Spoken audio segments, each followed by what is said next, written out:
Oui. Alors, ça serait quelle couleur? Le vert pour moi parce que c'est du 4. D'accord. En numérologie. Donc, c'est l'espoir, c'est... Alors le 13, oui, c'est la transformation, mais c'est aussi la construction pour moi, puisque ça ramène au 4. Donc à la terre, à l'ancrage, au sérieux. Donc on déconstruit ou on construit. Tout à fait. Moi, je suis en chemin de vie 4 de 22. Ah bah oui, mais moi Alors, 6 de 33, donc on va bien s'entendre. Alors, on va s'entendre. Ah oui. En spécialiste, là. Bon. Alors, bon, la transformation, vous voyez, pour moi, il y a une colonne vertébrale. Ça veut dire qu'il y a tout un axe à déterminer pour se transformer. On a besoin d'avoir une assise, une colonne, quelque chose de structuré. En numérologie, c'est quoi ça? Alors en numérologie, c'est le 4. On revient au 4, c'est-à-dire à vraiment la structure, le 4, le carré, celui qui va construire, celui qui va structurer et qui va revenir à l'essentiel. Et ensuite, on nettoie. C'est-à-dire qu'il faut aller chercher dans l'inconscient des éléments qui vont, soit dont on a besoin de se débarrasser, soit au contraire qui vont nous aider à nous construire de façon nouvelle. Ça revient au 4. Alors on est limité en numérologie parce qu'on n'en a que 9. Donc c'est pour ça que j'utilise aussi vos arcanes qui sont merveilleuses. Le 4 va venir ramener à l'essentiel. Donc vraiment revenir sur ce qui est important, donc se débarrasser de ce qui n'est pas. Mais alors, quand on ouvre sur... c'est une carte pour moi, puisque je reste sur cette carte que j'ai tirée, c'est une carte ouverte sur l'avenir. Donc, je suppose que vous aussi, vous avez des éléments qui disent, voilà, ce qui, pour vous, l'objectif, c'est de ce type-là. C'est ça. Alors, le 4 va permettre après de passer au 5, c'est-à-dire au mouvement, à l'homme accompli avec les 5 sens. C'est très cyclique la numérologie. C'est cyclique. Oui, c'est beaucoup plus cyclique que le tarot. Et donc de pouvoir évoluer, avancer, qu'on peut attribuer soit au pape, soit à la tempérance. Donc en fonction du pape ou de la tempérance, c'est-à-dire qu'on va tenir compte du sous-nombre. Donc si un 5 en numérologie vient d'un 32, Oui. il ne va pas avoir du tout la même signification qu'un 5 qui vient d'un 14, parce qu'on tiendra compte de tempérance, alors que 32 tiendra compte de la papesse et de l'impératrice. Et alors, est-ce que vous avez des missions de vie aussi? Parce que, vous voyez, dans le tarot, on peut chercher, par exemple, là, si je me Ils ont le chemin de vie dans leur langage. Ce chemin de vie, en quelque sorte. Là, si je tire un chemin de vie, la papesse, bon, bah alors, celle qui enseigne le tarot, ça me correspond Ça très vous bien. va très bien. Mais donc, vous, comment vous le traduisez en numérologie? La papesse ou le chemin de vie? Le chemin de vie, C'est vraiment la route en fait qu'on doit effectuer. Oui, on a squatté chez vous pour faire une interview, vous voyez, comme faire On va s'en aller, on va s'en aller. On va vous laisser, hein, dans très peu de temps. Vous accordez encore une minute. Allez, je compte. Voilà. Mais j'ai un cadeau après. Comment? Vous avez un cadeau? Ah oui, oui. On va vous interviewer pour la Je vous télévision. fais un joli tirage cadeau. Ou alors, effectivement, c'est la dame qui a le stand en face. Ben oui, oui, oui. Ben oui, Mais on a elle me vu dit, déjà. elle me parle quand même, cette dame. Hein. Et vous êtes dans quel domaine? Le coaching et les thérapies. Comment? Et puis, je suis dans le coaching et la thérapie. Je vous remettrai tout en place, Et, hein, parce qu'on nous a tout bousculé là. Et je suis numérologue aussi. Mais ça, Ah ben alors, ça, je l'ai vous pas dit. pouvez bienvenue au club. Alors, puisqu'on est en train de parler de numérologie, cette dame est tarologue et numérologue. D'accord. Ben voilà, ben moi, On était en train de parler, on était en pleine numérologie là, donc c'est un stand qui vous convient très bien. Je vais vous laisser vous asseoir. Moi, ça, Asseyez-vous debout, dans de toute votre façon, moi, je stand, ne suis vous pas allez être filmé. Je vais voir Moi, je suis pas filmé de toute façon. vous allez être filmé. Voilà, ben, ça devient un colloque là. Quand même. Ah, oui, voilà. Vous avez votre colonne. C'est ce qu'on était en train de dire. Il faut des colloques dans les salons. Oui, c'est vrai. Il faut qu'il y ait Alors, 3 ou 4 bien sûr, rassembler les connecter des gens qui Ouais. travaillent dans la même direction. passionnant. et qui- Oui, mais complémentaires, parce que c'est vrai que c'est dommage. Je trouve que les ateliers, les conférences, c'est plutôt chacun dans son... Alors, moi je vous interviewe. Alors, quand vous êtes coach, comment vous utilisez la numérologie? Ah ben alors ça c'est absolument fabuleux en tant que coach parce que c'est l'outil de développement personnel. Complet. En 5 minutes, je vois comment fonctionne la personne, mais en plus de ça, la personne se découvre en position méta. Et ça change tout. Et puis ensuite, on va aller travailler en profondeur sur les besoins fondamentaux, le moteur de vie essentiel de la personne. On va aller voir toutes ses qualités. On va aller aussi voir tous les défis et challenges qu'elle a dépassés. et aussi en regardant si ça vient plutôt d'un côté familial ou ses propres blocages. Alors, Mais qu'est-ce que moi, vous je en suis pensez? candide, je ne sais pas ce que c'est la position méta. Intéressant. Eh bien ça, c'est comme si on se regardait en position de recul. Voilà. On essaie de prendre du recul sur soi, de se regarder tel que nous sommes avec du recul. Un miroir. Un miroir. Alors, est-ce que vous C'est êtes pas sur la... toujours plaisant d'ailleurs. Et non. Et le développement personnel faut un peu aller se confronter aussi à notre part d'ombre et de lumière. L'arcane que je viens de sortir sur votre position méta, c'est la roue de fortune. C'est-à-dire que le questionnement, vous voyez, en restant centré sur soi-même, mais en étant en accord, y compris avec l'environnement. Ici, nombreux et intéressant. C'est ça. Vous intégrez intéressant. complètement le tarot dans votre vie relationnelle. Ah, mais mon tarot est très présent tout Oui, le temps. très présent, parce que oui. il me permet d'éclairer toutes sortes de relations. Et vous, justement, vous, la numérologie, Ah, est-ce que vous l'utilisez à haute dose ou à petite dose? À haute dose. Parce que je vais l'utiliser, que ce soit dans le cadre de quelqu'un qui va venir me voir pour de la thérapie, quelqu'un qui va venir me voir pour aussi un souci physique, où là je vais utiliser des techniques de médecine traditionnelle, ou alors quelqu'un qui va me voir aussi en coaching pour une problématique stratégique, professionnelle ou personnelle.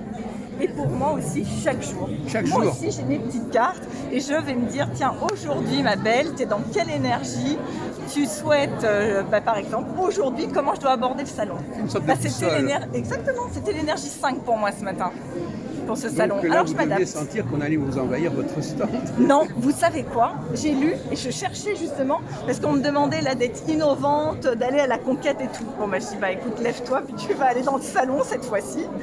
Et vous voyez, je ne fais qu'être entourée vient à de... vous, oui. Et c'est génial, on vient à moi. Bah oui, quand on respecte l'énergie qu'on nous demande. Bah, je suis allée rencontrer un monsieur à une librairie. C'est absolument inattendu, mais parce que je suis allée à la conquête et j'ai eu un cadeau. Oui. Je me suis bougée. Grâce à ça, vous êtes gentiment venus sur mon stand. Et bien grâce à ça, je fais connaissance avec vous. Simone me tire une carte absolument en plein alignement avec ce que je vis. Et je rencontre en plus une confrère numérologue. Ben, je crois que le numéro Ça 5 de s'appelle ce matin ça. était plutôt pas mal. C'est ça? La synchronie. Oui. On va reprendre un peu notre discussion. Alors donc, elle était en train de... Elle demandait à traduire en numérologie son tarot. Ah oui. C'est-à-dire s'il y avait des passages entre les deux. Parce que vous n'êtes pas tarologue, vous, du tout. Non. Oui, parce qu'il y a des questionnements. Moi, je travaille beaucoup sur la mise en œuvre de questionnements spécifiques pour me permettre de faire des tirages de tarot pour aider les gens dans leur évolution.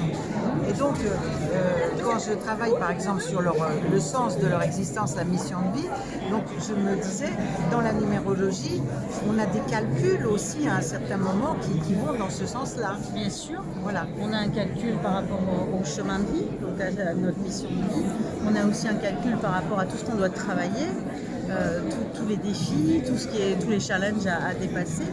Et donc tout ça associé, plus ce qu'on possède déjà, donc les vibrations, ça révèle en fait les vibrations qu'on possède déjà et savoir comment on va les utiliser. Moi je pars du principe qu'une personnalité en numérologie, ça va être la voiture, le véhicule qu'on utilise, et le chemin de vie, donc la destinée, le déroulé de l'existence, ça va être le chemin qu'on va utiliser. Donc, si on a une 2 chevaux et qu'on prend l'autoroute, il va falloir, c'est pas impossible du tout, en revanche, il va falloir le savoir pour s'arrêter régulièrement, pour faire les pleins et pour ménager sa monture. Donc c'est vraiment s'accorder à ce qu'on est en fait. Alors, est-ce que vous suivez, est-ce que vous êtes d'accord? Ah, je suis complètement d'accord avec madame. Donc Je c'est trouve Aurélie, que- Isabelle et Simone. Je trouve que l'exemple de la voiture est un très bon Ouais. exemple. Et il y a un autre exemple aussi que j'aime bien poursuivre exactement, rester dans la même idée que madame, c'est cette question aussi de météo.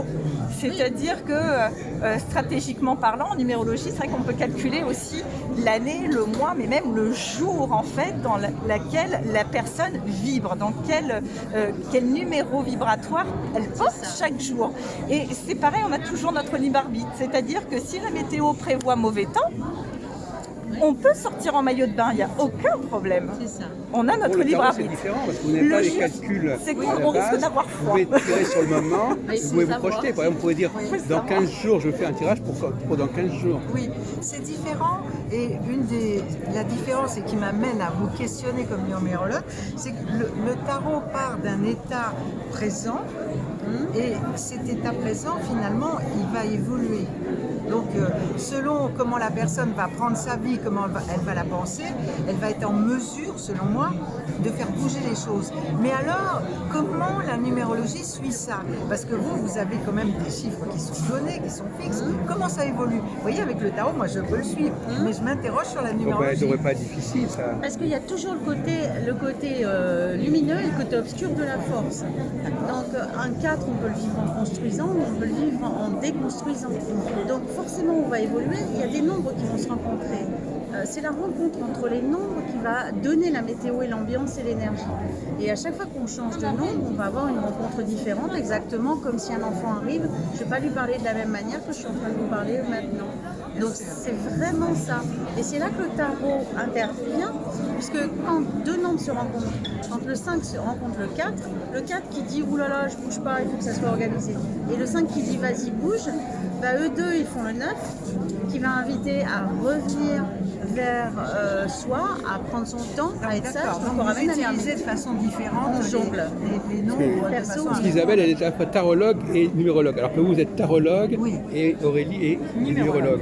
Donc c'est intéressant que... Et alors, est-ce que vous estimez que dans la vie, on va avoir à vivre le contenu de chaque nombre? Oui, je pense, oui. Parce que Oui. pour moi, effectivement, à Ah des oui. périodes différentes, on va avoir à vivre les différents sûr. arcanes du tarot qui Bien sûr. forment une image, une roue de l'existence. C'est ça, c'est Donc, sûr. avec des cycles. Bien sûr. Ah oui, en numérologie, c'est la même chose. On doit, de toute façon, tous les nombres qui sont dans l'inclusion, dans la grille d'inclusion, on doit les vivre et on doit voir comment on les vit justement.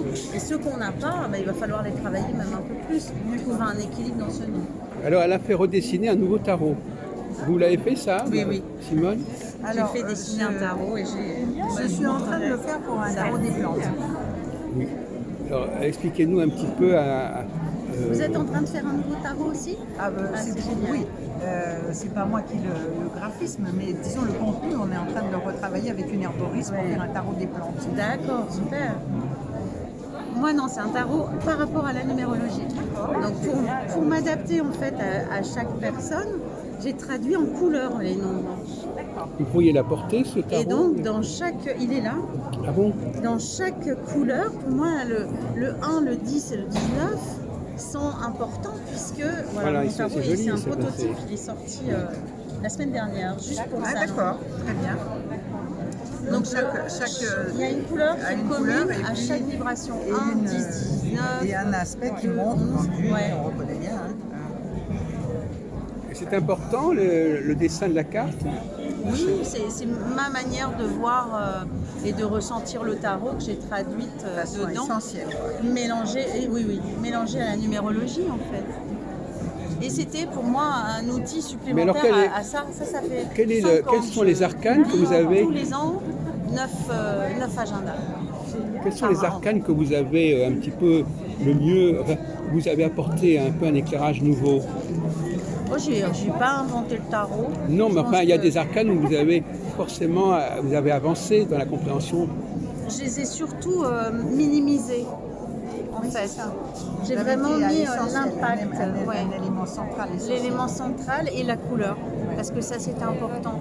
Donc j'ai probablement plus représenté l'énergie de la numérologie dans l'âme que du tarot. Oui, mais comment vous y êtes parvenu alors justement? Je sais pas.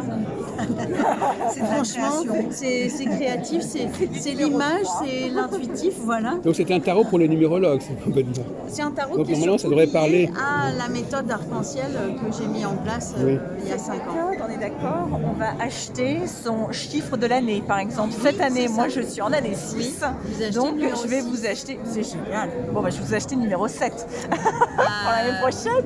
Non, Vous parce l'avez, qu'il n'est vous pas l'avez sorti Pas encore. encore. Parce qu'on va sortir le 2022. Chaque année, j'en sors D'accord. 9. Voilà, c'est ça, vous ne Il y faites en a pas que 9 l'année chaque universelle, année. vous faites aussi Oui, du oui. coup le cycle pour que C'est ça. chacun ait son année personnelle Oui. dans l'année universelle. Super. Donc génial. Simone Bernois, elle sort un tarot sur la mission de vie. Oui. Oui, oui. Alors Alors, ça rejoint peut-être un peu les problématiques de la numérologie. oui, oui, bien sûr, puisque la mission de vie, en fait, qui va correspondre à un arcane pour chacun, d'abord, c'est des missions de vie, c'est-à-dire on n'a pas une seule mission de vie pour moi, on a des époques où on a des missions de vie qui vont correspondre à chaque époque de son existence. Et ces missions de vie vont révéler quelque chose du sens de ce que l'on est en train de vivre, du sens des situations ou des épreuves que l'on a à traverser. Et donc, c'est pour moi, chacun a un chemin. On n'a pas le même, hein. On n'a vraiment pas le même. On a un chemin de compréhension et d'évolution, et donc on va vivre des situations différentes. Oui. Et donc, de là, on peut en sortir quelque chose de positif. Pour moi, la mission de vie, c'est le positif du chemin, en quelque sorte. Je sais pas comment On ne peut vous pas voyez voir ça, votre mais visage de temps en temps. Ah, mais si vous voulez, oui. Ça serait sympathique quand même. C'est sympa. Oui, donc, est-ce que vous avez l'impression qu'il lui manque quelque chose, justement Est-ce que la numérologie pourrait lui apporter un plus Moi, je ne pense pas que Simone ait besoin de quoi que ce soit de plus. Non, parce qu'elle est passionnée par son travail. Et par Alors, est-ce son que le tarot activité. pourrait apporter quelque chose de plus à Aurélie? Peut-être, oui, parce qu'il y a un peu plus d'intuition, mais je pense qu'Aurélie, elle n'a pas besoin du tarot pour être intuitive. Elle a tout ce qu'il faut dans le... Je travaille, en tout cas, je travaille. Après, ce sont des outils qui sont puissants aussi, tous. Et Simone, elle n'a pas besoin de connaître la numérologie parce elle le comprend très bien avec le tarot. Il n'y a pas besoin d'avoir une méthode précise. On n'est pas numérologue ou tarologue ou coach, on est un peu de tout et on utilise les outils qu'on a. Et puis il y a l'intuition aussi. Alors qui descend justement, dans à la propos tête et qui d'intuition, s'explique est-ce que ça sert d'avoir une forme de médiumnité ou de voyance pour faire marcher tout ça? C'est peut-être plus vrai pour le tarot que pour la Ben numérologie. oui, pour moi, c'est sûr que c'est important, mais l'intuition doit forcément se conjuguer avec la pensée logique, parce que sinon, on risque de se perdre dans la face sombre de l'intuition et aller vers des histoires qui sont beaucoup plus négatives que positives. Donc, il faut vraiment réussir cette alliance des deux. C'est une alliance masculin-féminin. Moi, je travaille beaucoup sur cette notion-là, de créer un lien entre nos deux zones de cerveau et de faire en sorte qu'on ait aussi bien de la sensibilité que d'une démarche rationnelle. Vous voyez, le côté irrationnel et rationnel se conjuguent. La numérologie, c'est pareil. C'est pareil, c'est pareil. Alors vous-même, parce qu'en numérologie, on n'a pas forcément besoin d'intuition, si, pour interpréter. Normalement, c'est pas une obligation. C'est pas une obligation, mais je trouve que la numérologie peut avoir aussi son effet sur les personnes qui ont tendance à me dire mais moi je n'ai pas d'intuition. Mais justement, la numérologie va pouvoir vous aider à développer votre intuition. Oui. Pourquoi? Parce qu'en donnant certaines données par rapport à l'énergie de la personne, le champ vibratoire de la personne, ce dont elle a besoin, la personne petit à petit va apprendre à se connecter un petit peu à elle-même et à reconnaître, tiens oui en effet, aujourd'hui j'étais plutôt dans cette énergie. Et dans ce cas-là, ça peut être au contraire un effet plutôt d'aide au développement de l'intuition. Mais ce qui est aussi génial, c'est que quand on a de l'intuition de manière, je dirais, plus naturelle ou alors plus travaillée, peu importe, c'est très rigolo aussi d'aller regarder son calendrier stratégique en numérologie et de dire oui, j'étais complètement dans cette énergie-là. Et là où je rejoins beaucoup Simone aussi, c'est on a besoin, on est fait de toute façon d'une âme, d'un cœur, d'une énergie et d'un corps. Le tout, c'est que justement ces 4 éléments soient peut-être le mieux alignés possible. Et après, moi j'aime bien cette idée de dire à mon mental, écoute, toi tu es l'employé de l'année. Tu es juste fabuleux parce que grâce à toi, je peux apprendre, écrire, marcher, me déplacer, être ici sur le salon. Mais j'aime bien laisser mon cœur, en revanche, sentir les choses et me guider. Et tous les deux, ils font une équipe d'enfer. Oui, mais enfin, à la limite, on pourrait dire aussi que quelqu'un qui n'a pas de don, ça peut remplacer les dons. Vous croyez que quelqu'un n'a pas de don? Je sais pas, moi je travaille je pense que quelque part, quand on pourrait dire, enfin je vais plaider, je suis un peu l'avocat du diable, mais d'une certaine manière, si on a vraiment des dons de voyance, on n'a pas besoin de ces supports à la limite. Est-ce que le mot support vous parle? Oui, mais c'est là où je pense que Simone disait quelque chose de très intéressant par rapport à l'intuition. Oui, l'intuition, ok, mais on a aussi dans notre intuition peut-être des informations négatives, des informations positives. Le fait d'y mettre à un moment donné de la matière et de la logique nous permet à un moment donné de sortir peut-être ou de transformer ces informations négatives qui peuvent nous empêcher d'avancer en informations positives. Et ça, le rationnel et le raisonnable peut nous apporter cet angle-là. C'est-à-dire que c'est un peu ce que j'appelle le rapport de passage de la matière à la forme. C'est-à-dire que l'intuition, la voyance, c'est vraiment quelque chose d'un petit peu chaotique, comme ça, un petit peu sauvage. Et puis on va le faire passer par un canal, par une structure. C'est ça. Mais la structure, elle est logique et rationnelle. C'est-à-dire oui, c'est que ça. C'est plus que des supports dans ce cas-là, c'est des outils, carrément. C'est alors comme ça permet de façonner comme un outil, c'est-à-dire on va se transcender. Hein, c'est 2001 Odyssée de l'espace. L'homme qui lance ce bout de bois ou ce bout d'os, ça devient une fusée. Et c'est ça, c'est quelque chose où on va transcender ses capacités d'intuition par cet outil qui va devenir quelque chose de logique, de rationnel et qui va ouvrir sur quelque chose de beaucoup plus grand. En ce moment, il y a la physique quantique qui parle un tout petit peu, voilà, je vais me perdre là-dedans, mais bon, il y a quelque chose du même ordre. Alors là, ça c'est un thème extraordinaire, hein, l'intuition et la physique quantique, je suis partante. Oui, mais moi la question que je me pose, c'est est-ce que les hommes sont plus du côté de la voyance et les femmes plus du côté de ces supports comme le tarot et la numérologie, par exemple? Parce que la voyance, c'est vraiment un domaine, on est dans le domaine de l'occulte, dans le domaine de l'au-delà, on est dans le domaine de la médiumnité. Chez l'homme, Jung avait exprimé... Parce que vous faites une pièce de théâtre sur le sujet dans quelques jours. Donc sur le féminin et le masculin. Alors, mais selon Jung, je reviens à Jung parce que c'est un thème qui lui était cher, c'est que l'homme va être à la recherche de son féminin intérieur qu'il a appelé l'anima. Et c'est pour ça qu'il va être attiré par le côté voyance. Parce que c'est justement cet univers féminin en lui. Maintenant, il a aussi sa logique, il faut lui aussi qu'il allie les deux. La femme va, elle, être attirée par son masculin intérieur, ce que Jung a appelé l'animus, donc c'est son pôle logique et rationnel. Et c'est pour ça qu'elle va utiliser ses dons d'intuition liés à l'outil logique et rationnel.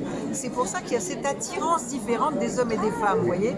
Mais en fait, les deux doivent faire une conjugaison pour que ça se tricote, aussi bien pour l'homme que pour la femme. Sauf que moi, personnellement, j'aurais tendance à inverser ce que vous dites. Oui.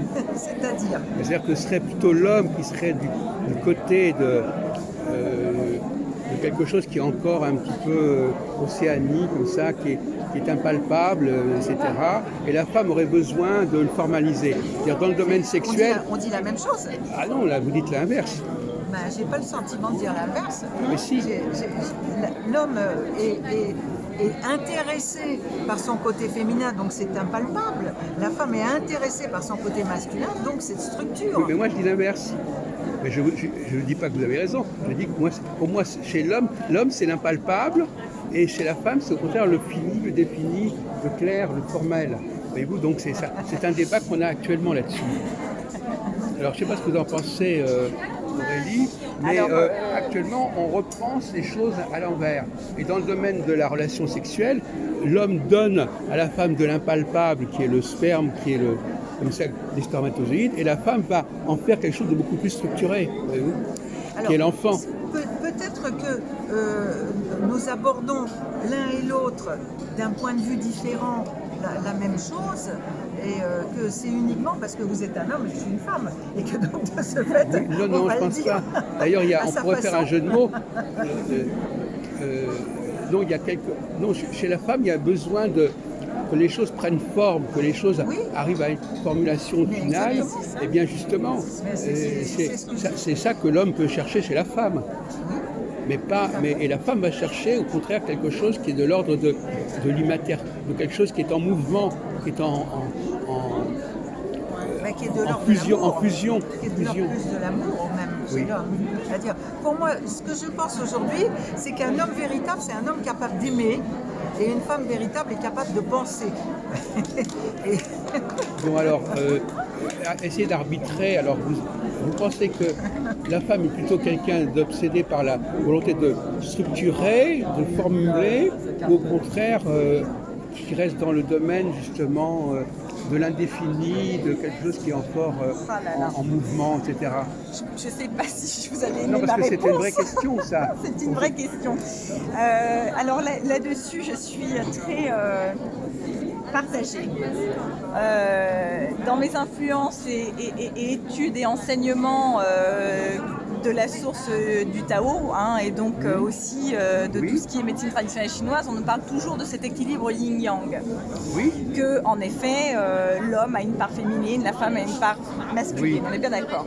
Et puis si je regarde aussi sous un autre angle, avec la numérologie. Si on prend la numérologie, et madame, surtout complétez-moi ou dites-moi si on est d'accord, mais on va partir, voilà, par exemple, ok, l'énergie du chiffre 1, c'est l'énergie masculine. L'énergie du chiffre 2, c'est l'énergie féminine. père. Et le 3, bon bah ok, c'est l'enfant. Mais ce dont on s'aperçoit aussi dans les thèmes numérologiques des personnes, notamment celui d'un homme, c'est qu'on peut s'apercevoir que cet homme, dans son thème numérologique, donc c'est-à-dire dans ses besoins fondamentaux, dans son fonctionnement, il a une énergie qui est beaucoup plus féminine.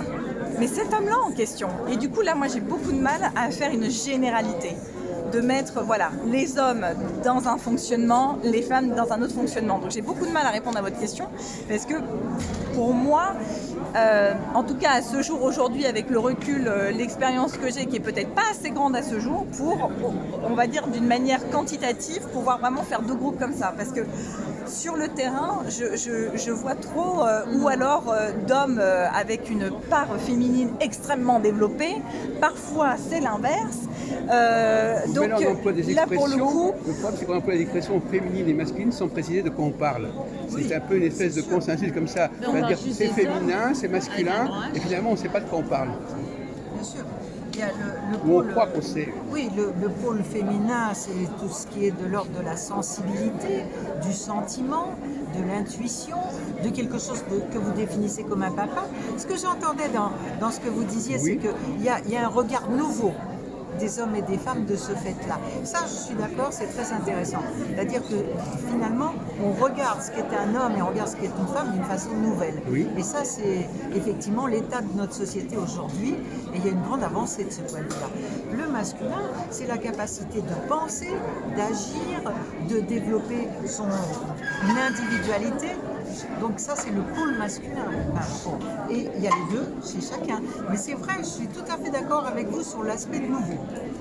Et ça, c'est intéressant. Écoutez, d'accord, enfin, on pourrait continuer, mais effectivement, quand même, il y a au niveau des lettres, alors, voyez-vous, la forme, c'est le F comme le féminin. Et la matière, quelque chose de matière première, c'est le M comme le masculin. Voyez-vous. Donc on pourrait aussi puiser dans le langage d'autres pistes. Bon, écoutez, je crois qu'on peut peut-être clôturer comme ça.